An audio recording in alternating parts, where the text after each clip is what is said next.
What's going on, everybody?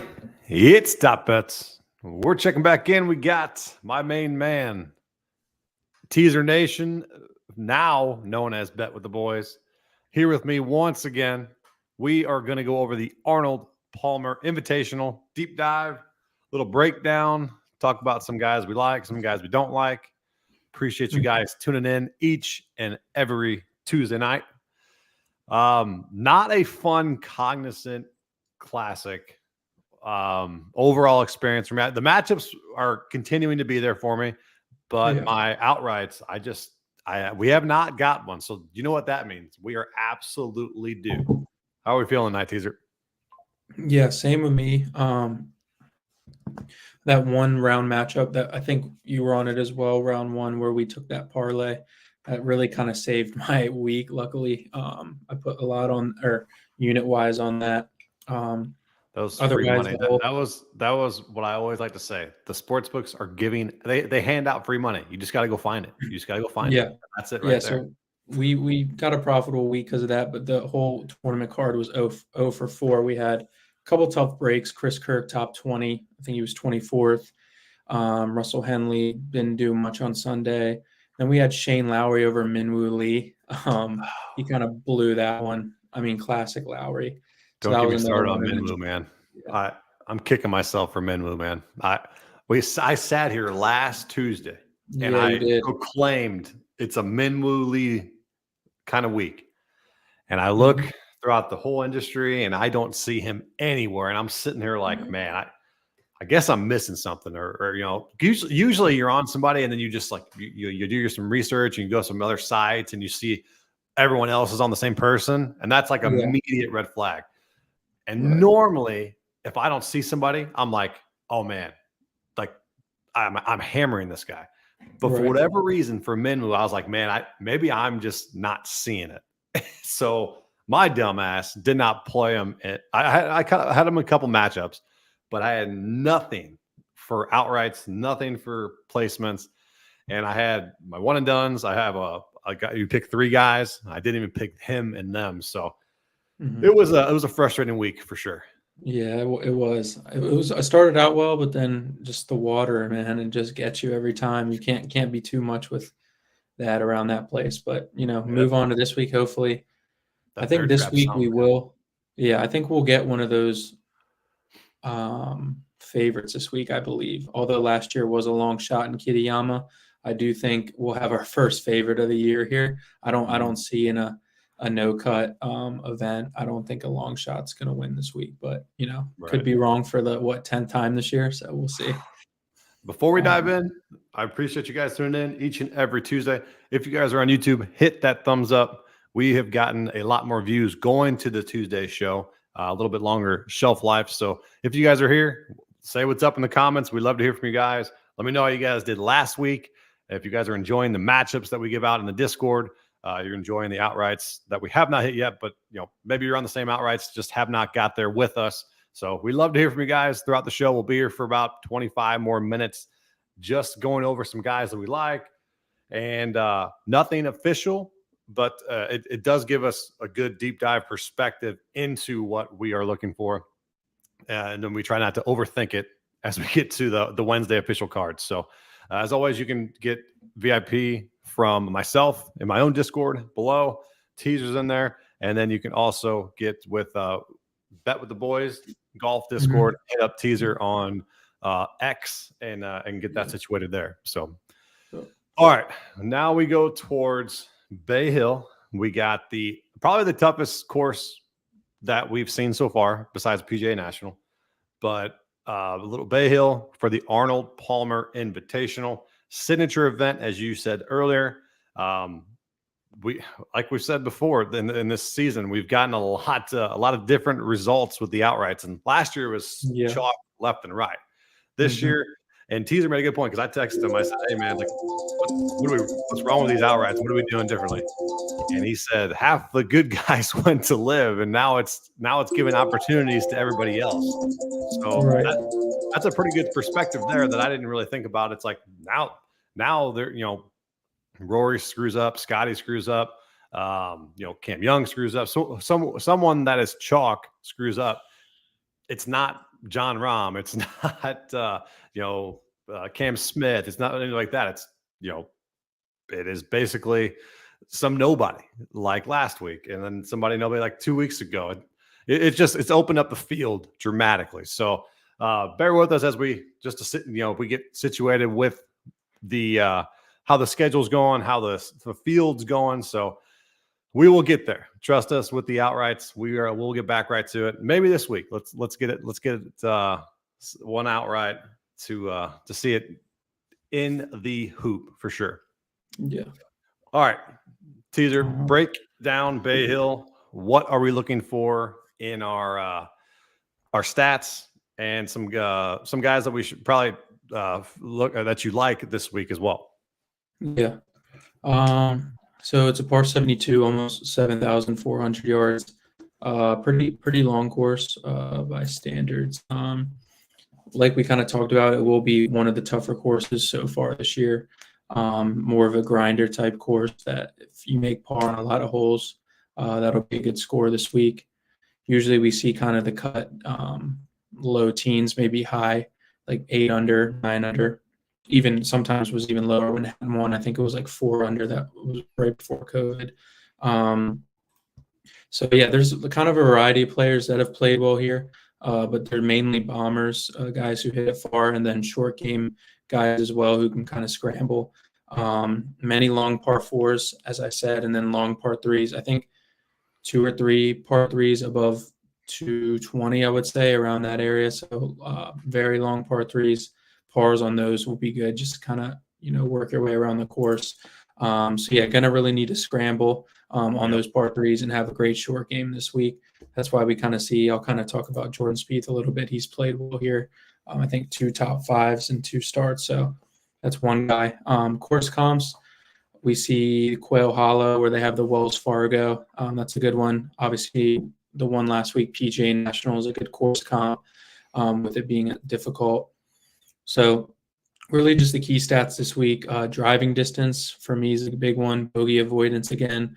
Par 3 200 plus is a pretty solid one as well. And then you see a lot of the proximities this week, 150 plus.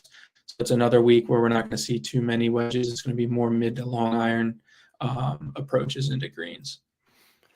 Yeah, and you already mentioned one guy that I think industry will be on, and normally that's a fade with Jordan, but I think this is a good week no matter what. His track record here.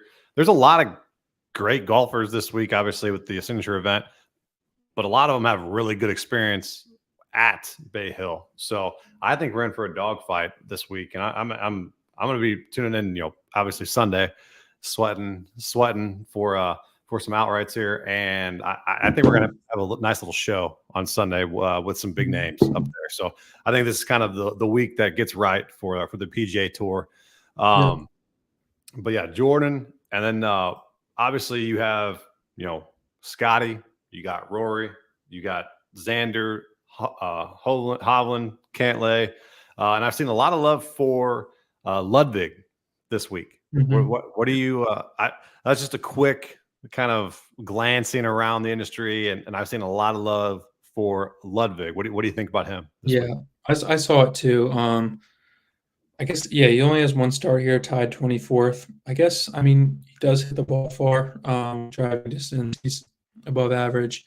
I still kind of don't know. Sometimes we see him, like we've seen him putt in California really bad in the beginning there at Torrey Pines, all those different type of greens. So I don't know. I don't think I'll be on this week, but I don't know if he's necessarily a fade, in my opinion. No, and I don't know if I think I'm going to play matchups with him. I don't think I'm going to go outrights or top 20s. I don't, top 40 once again is out of question this week with the with the lack of like 60 people in the field. So don't play the top 40 field. Top 20s are doable, but you're going to have to find, you don't want to take anybody, Homa plus 100, Thomas plus 105. You're around there.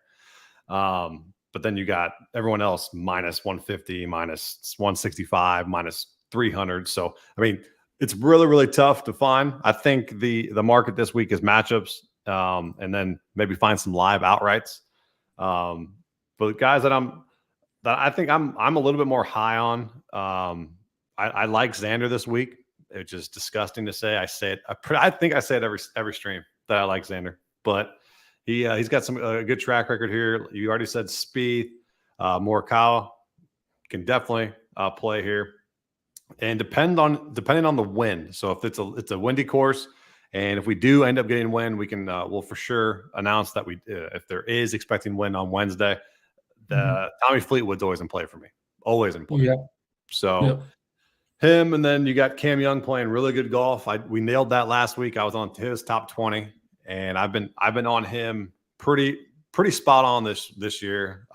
So I'm not fading him this week once again for DFS purposes. Then you got Homa, who plays very, very well here, which is surprising with the Florida course. And then you have JT.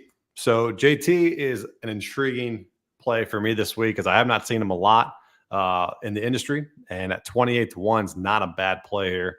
And then, like I was saying, his top 20 was plus 105 or something like that. So I think those are pretty good plays for JT, who's pretty dang well around for par 4 scoring. I want to say he is top.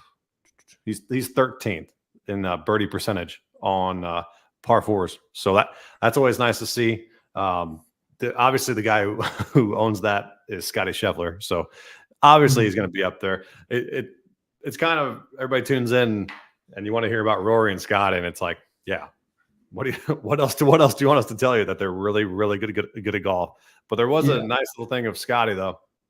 What did they say is he's added a length of like a half an inch to his putter. He changes, and he doesn't have the line on the ball anymore. I have to line that damn thing up when I putt. I have to.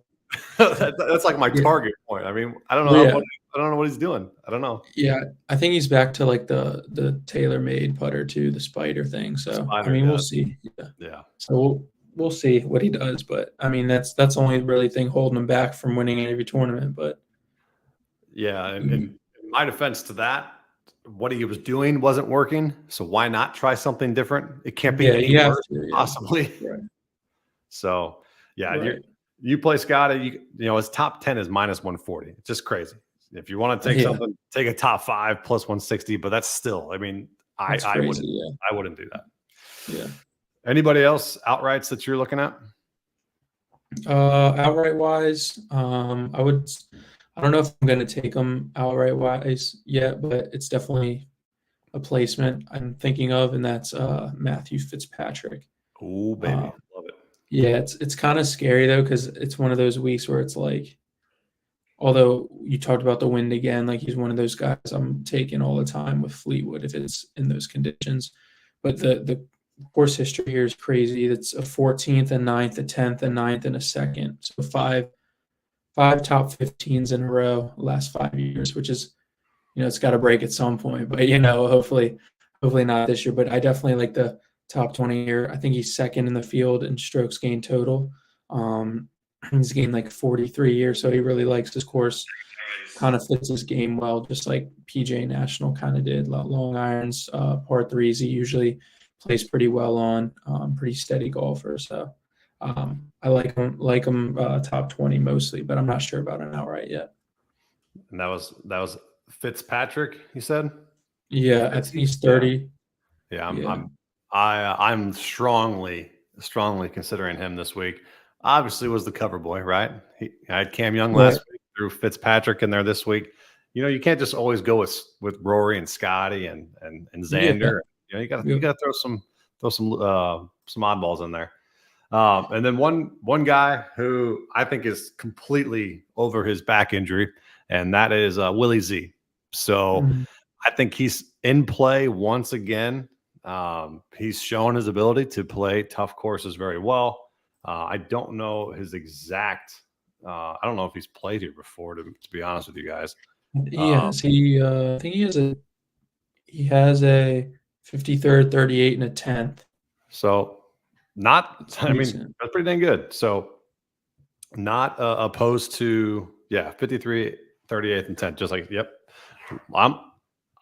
I like it. I like Willie Z this week.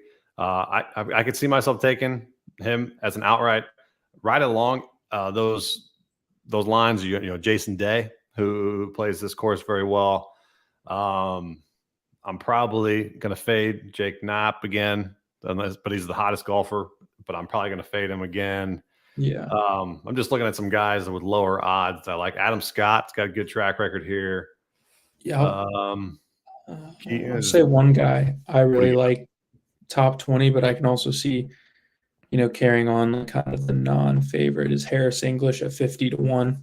I like his top 20 more, though. I think it's plus 160, but yeah, he also plays well here. Last year, he had a tie for second, so he was right behind Kitayama, 26th, the 9th, and a 68th. So this is like obviously a course where it's pretty tough. So we kind of look at like major history as well, majors. So he does pretty well in majors. He's always sticking out at U.S. Opens. He's one of those guys who kind of keeps it on the fairway, just goes about his business, grinds it out. So yeah. he's one of those guys that kind of pops up because of that. So I would definitely look at him this week. And honestly, why not take him 50-1? Because I'm sure it'll be someone around that range. Oh yes, yeah. Well, the way that the PGA Tour is rolling this week, you might as well throw some dart throws down here. Yeah. With Kitayama, who won it he won it last year. Yeah, he won it last year, I think. Plus, he's 75-1. Eric Cole, he's dead to me. He's no longer good. He had a little run. he was so bad. And my dumbass, I went Eric. So because everybody was on him, right? And I'm like, man, maybe I'm just missing it. So I did my three-leg 3-player league that I'm in, and I of course played Eric Cole over Manmuli and just got my teeth kicked in. So that was fun. Yeah. So anybody else down here? I mean, Steph Straka let some people down last week. Yeah, let me down. Yeah. I think Ricky at plus 11,000 is pretty wild of an odd. Just yeah. I don't know. Justin Rose. I'm just throwing out some names that I see down here that could be up there, but nothing that I'm gonna probably sprinkle. Keegan Bradley plays pretty well here.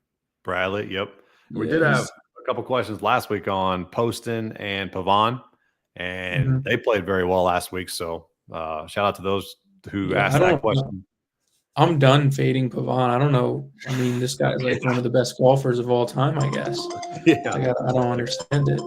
There you go, 80-1, not terrible. But some low-owned guys that I like this week for DFS: Steven Yeager, who's been really well. Luke List, he's sub 5%, and flip a coin there.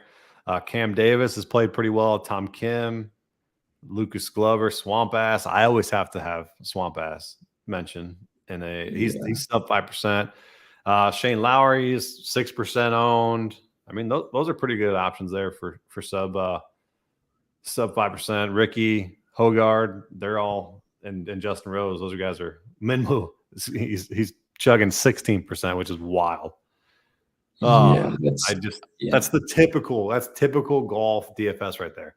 Yeah, my dumb ass should have been on him last week when he was so low owned, and now everyone's reacting, and then he's just overblown. And you just I don't see him playing well this week.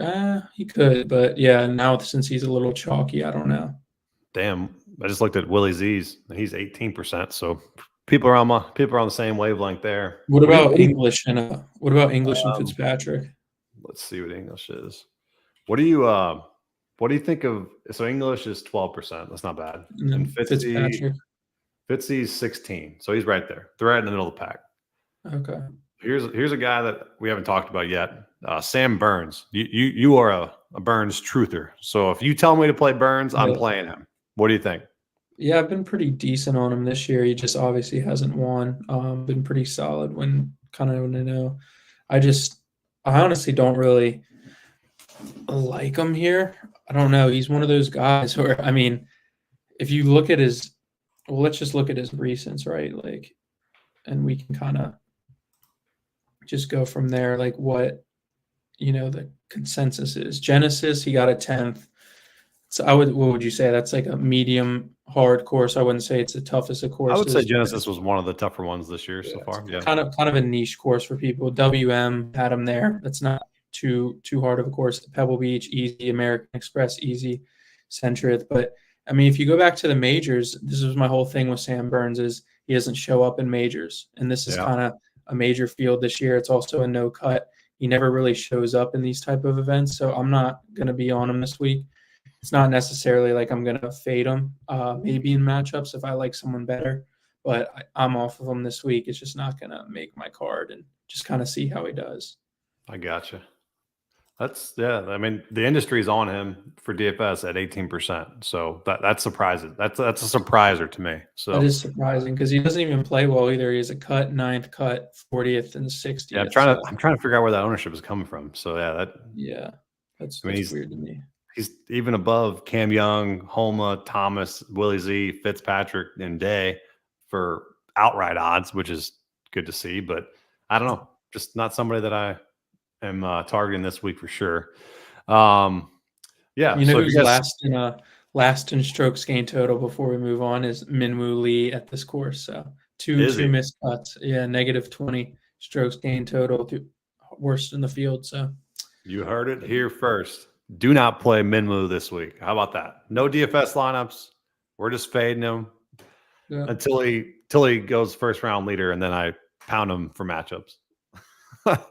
Yeah. All right. So let us know in the comments if you guys have any additional questions. We're going to go over some matchups that we like, both for the tournament and for round one, as we'll talk those through. And if we see anything else that pops out to us within the last 5 minutes of the show. But yeah, let us know in the comments who you guys are on.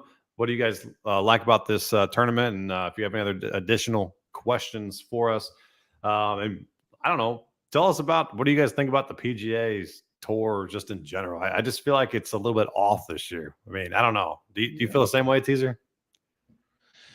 Yeah, it's different. It's like we were talking about before. Like I just think obviously none of the elite guys have won because half of them are at live now. Like I mean, Rahm probably would have won twice by now. Like DJ, I mean, obviously he's been there for a little. Even Neiman, like just guys like that. It's just they're just taking all those guys. I feel it too. It hasn't really been the same. Even betting wise this year, it's obviously tough to get outrights, as everyone can see. I mean, even placement stuff, you got to really dig deep, and figure it out. So yeah, it's been a little bland. I just wish they kind of just allowed live back and kind of just made it one thing, which I hope happens next year, or whatever when that will be. So yeah, whenever it absolutely merges, golf is going to go through the roof. It's gonna be better for the game, I think, overall.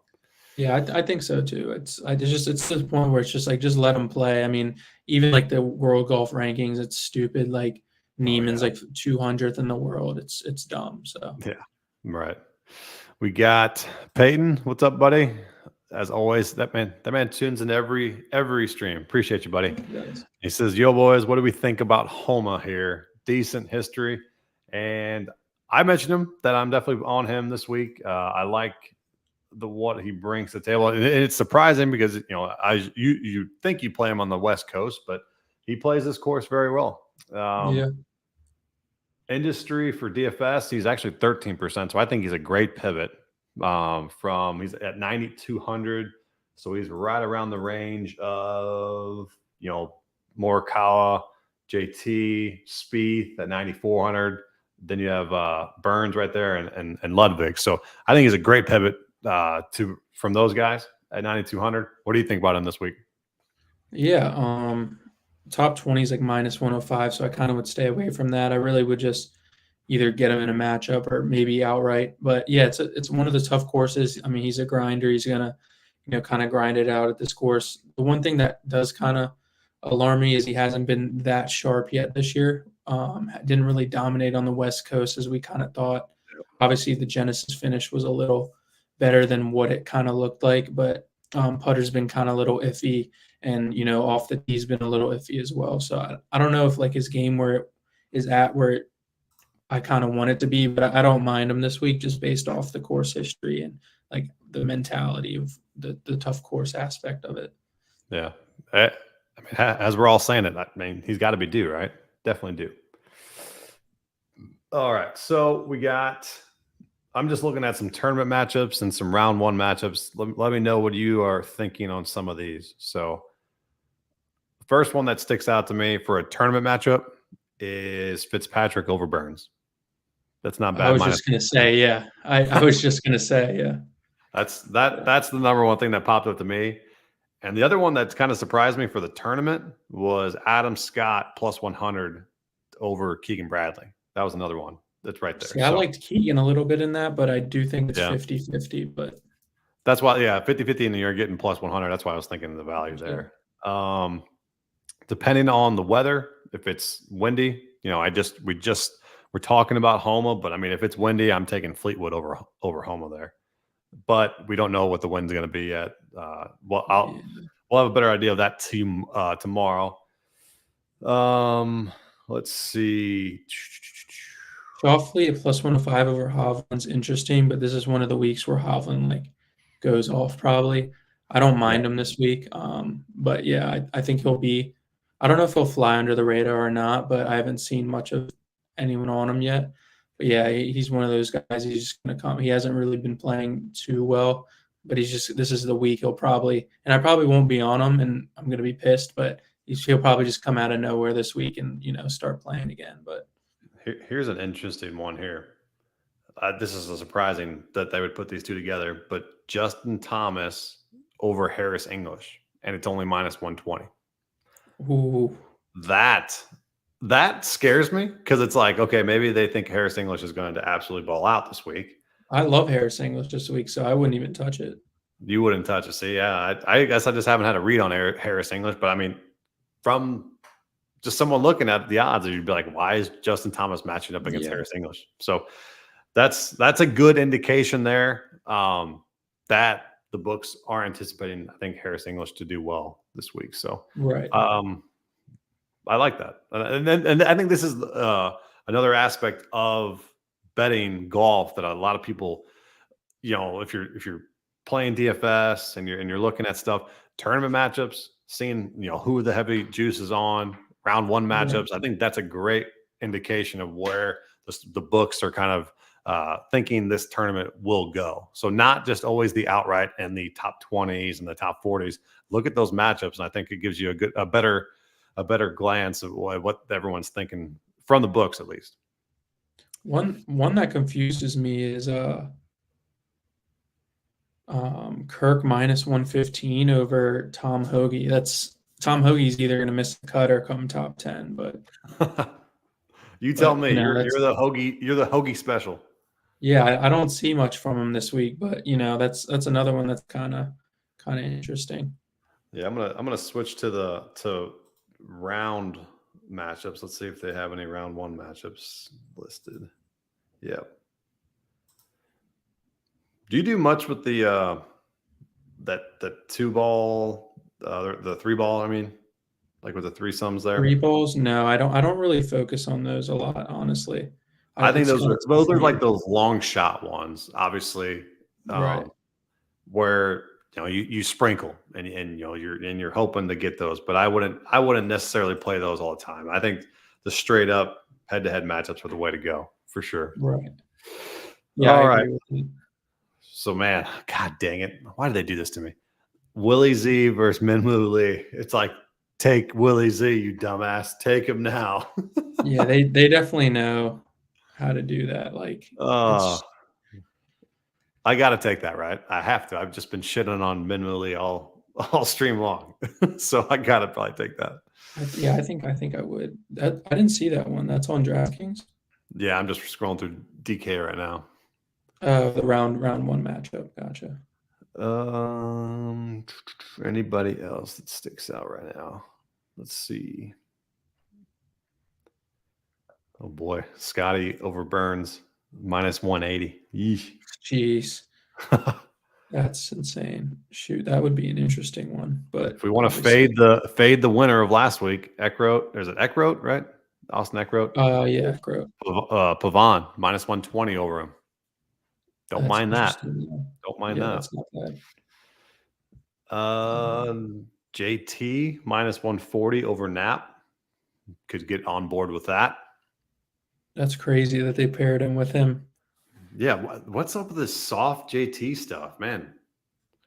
Yeah, that's interesting as well. I don't know about that one. That's a little too much juice. That means abort Justin Thomas. Abort. Yeah, Get him out.